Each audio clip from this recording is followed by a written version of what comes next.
सुबह सुबह किचन से आ रही खटपट की आवाज सुनकर गायत्री देवी जी की आंख खुली। गायत्री देवी ने अपनी आंखों में चश्मा लगाते हुए घड़ी की तरफ देखा तो सुबह के 5 बज रहे थे। गायत्री देवी भी जल्दी से उठी और रसोई की तरफ देखने चली गई कि इतनी सुबह सुबह जल्दी उठकर कौन क्या बना रहा है। गायत्री देवी जैसे ही रसोई में पहुंची तो उन्होंने देखा कि उनका बेटा अभय चाय में डालने के लिए अदरक कूट रहा था। अभय अपनी माँ को देखकर बोला, अरे माँ, लगता है मेरी अदरक कूटने की आवाज ने आपकी नींद खराब कर दी। अब आप इतनी जल्दी उठ ही गई हैं तो चलो कोई बात नहीं, मैं चाय बना रहा था तो 1 कप चाय आप भी पी लीजिए और अपने बेटे के हाथों की बनी हुई चाय पीकर बताइए कि कैसी बनी है।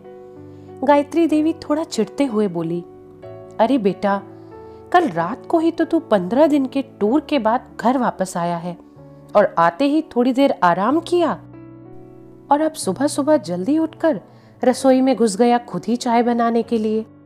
तुझे चाय बनाने की क्या जरूरत थी? अभय चाय को कप में डालते हुए बोला कि अरे माँ, माधुरी सो रही है। रात को उसकी कमर में हल्का हल्का दर्द हो रहा था तो उसकी वजह से वह ठीक से सो नहीं पाई। अभी थोड़ी देर पहले ही उसकी आंख लगी है, उसको आराम करने दो।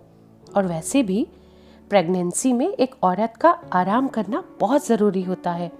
अबे चाय के कप को माँ को देते हुए बोला, अच्छा माँ, आपसे मुझे एक बात और करनी थी। आपने घर में मेरे बोलने के बाद भी अभी तक काम वाली बाई को नहीं लगाया है। माधुरी से भी अब इस हालत में कोई काम नहीं होता है। आप कल से काम वाली बाई को घर के कामों के लिए लगा दीजिए। मैं चाहता हूँ कि माधुरी अब पूरा आराम करे और उसकी प्रेगनेंसी में कोई भी प्रॉब्लम ना हो। गायत्री देवी ने चाय की चुस्कियां लेनी बंद की और अपने बेटे से बोली, अरे बेटा, यह आजकल की लड़कियां भी ना, लगता है कि कांच की गुड़िया के जैसी बनी हुई है। इनको तो कोई थोड़ा सा भी हल्का फुल्का काम करने को कह दो तो इनके कभी कमर, कभी पैर और कभी हाथ दुखने लगते हैं। और फिर जब ये प्रेग्नेंट हो जाती हैं तब तो पूछो ही मत।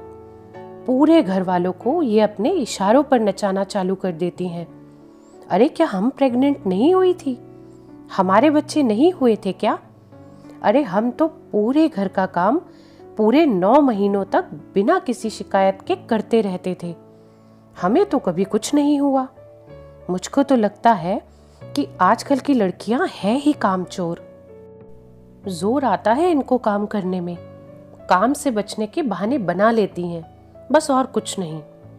तभी अभय बोला, अरे ऐसा कुछ नहीं है माँ, कोई भी लड़की बिना किसी तकलीफ के बिस्तर पर क्यों आराम करेगी? कुछ ना कुछ प्रॉब्लम तो होगी ना।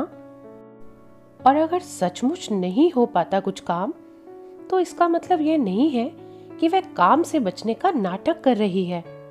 आप कुछ ज्यादा ही सोचती हो माँ, ऐसा कुछ नहीं है। ऐसा बोलकर अभय पेपर पढ़ने के लिए बाहर बरामदे में चला गया। फिर कुछ दिन बाद एक दिन जब अभय घर लौटा तो गायत्री देवी खुश होते हुए बोली, अरे बेटा सुन, एक बहुत ही बड़ी खुशखबरी है तेरे लिए। अरे तू मामा बनने वाला है, तेरी बहन भी प्रेग्नेंट है। आज समधन जी का फोन आया था। अभय खुशी से झूमते हुए बोला, सच में ये तो बहुत ही बड़ी खुशखबरी है। मैं अभी बाजार से मिठाई लेकर आता हूँ। मैं पापा भी बनने वाला हूँ और मामा भी बनने वाला हूँ। सच में माँ, बहुत खुशी हो रही है।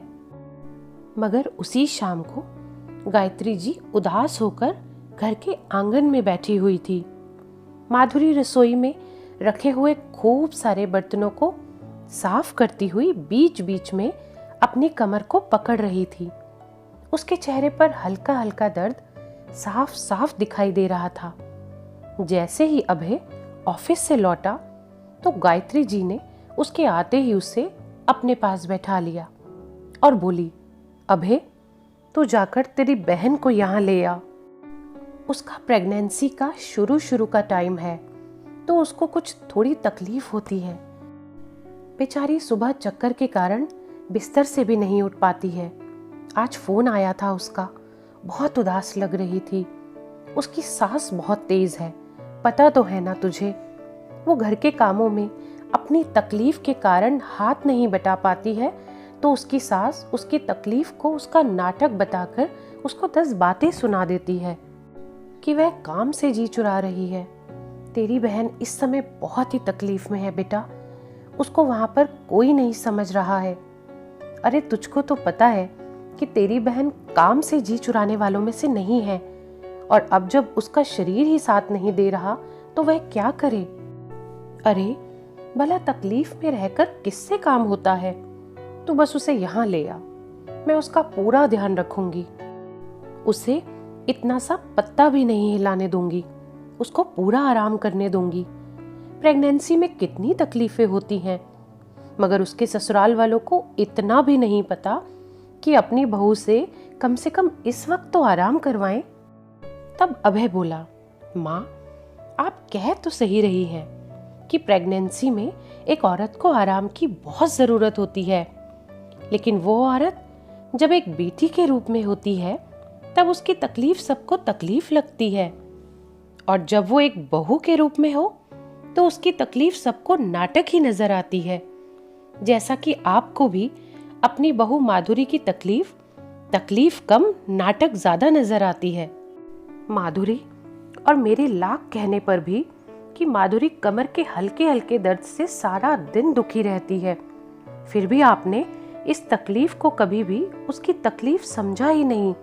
और देखो अभी भी वो आपकी आंखों के सामने अपने चेहरे पर दर्द लिए हुए कितनी देर से खड़ी रहकर रसोई में जमा गंदे बर्तनों को साफ कर रही है, पर आपके मन में उसके लिए कोई भी ऐसा भाव नहीं है जो उसके दर्द को महसूस कर सके।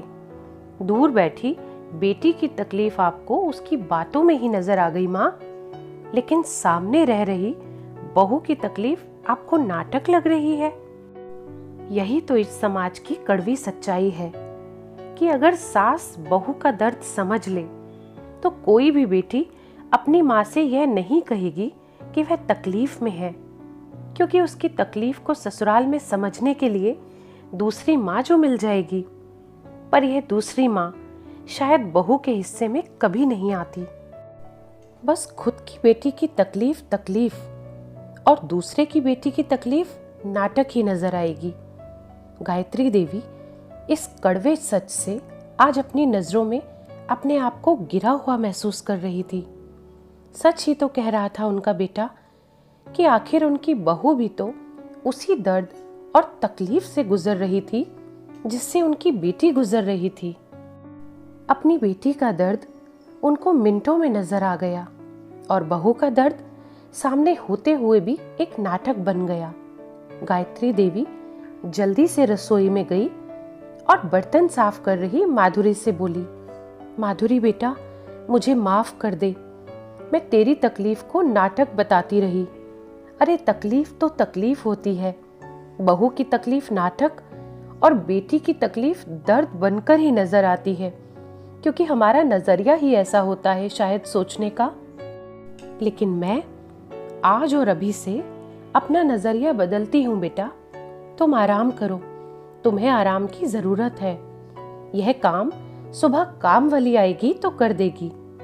अभय यह सोचकर मुस्कुरा रहा था कि चलो माँ को आज बहू और बेटी की तकलीफ एक जैसी तो लगी। अब माँ बिना कुछ कहे ही माधुरी का पूरा ध्यान रखेगी और उसकी तकलीफ को नाटक नहीं समझेगी। तो दोस्तों कहते हैं ना, कहानी घर घर की, तो अभी भी बहुत सारे घरों में बहू की तकलीफ को तकलीफ कम और नाटक ज्यादा समझा जाता है। वहीं बेटी के थोड़ा सा भी दर्द हो तो पूरा घर सिर पर उठा लेते हैं लोग। आखिर ऐसा क्यों है? तो दोस्तों आपको इस कहानी से क्या सीख मिली?